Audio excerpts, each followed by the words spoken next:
part 10, we'll cover importing the velocity TLS certificate. Last up is the velocity TLS certificate. Okay, so we need to go to manage computer certificates. We're going to go ahead and hit yes.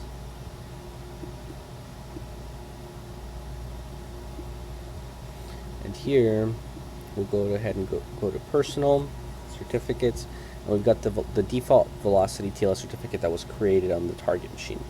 So just for safekeeping, we're actually going to go ahead and back up this TLS certificate as a just in case. So we'll go ahead and open up an administrator command prompt.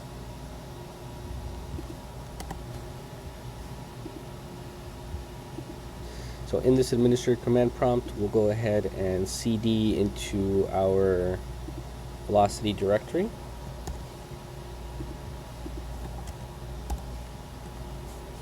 And we will run the generate velocity TLS certificate.exe with the -p command.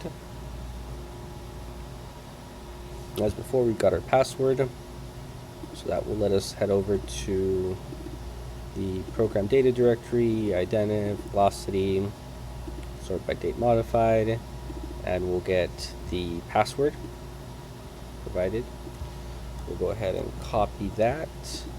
That will allow us to export this certificate. So we'll go to all tasks, export, hit next. We do want to export the private key, export extended properties. We'll use the provided password.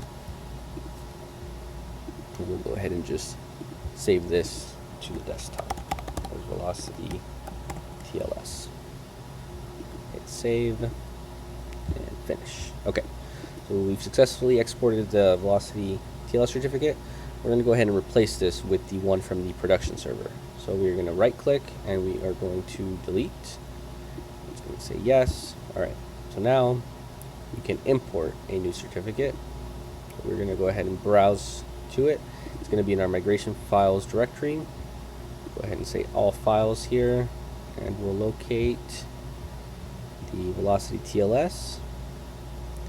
Go ahead and hit open. It's got the .pfx extension. It's going to go ahead and ask for our password, so we can get that from the previous server. So we take a look at the log. Here's our password.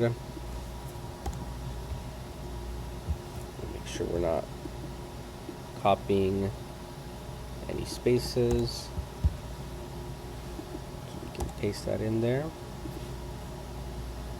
And we will say that we do want to make it exportable in case you need to transport this certificate at a later time. Leave the default setting here, press finish. Okay, so now it was imported, but we still need to set permissions. So we're going to say manage private keys. And right here, this is the previous velocity services group from the previous machine. So we're going to go ahead and just remove that, and we're going to add in our local velocity services.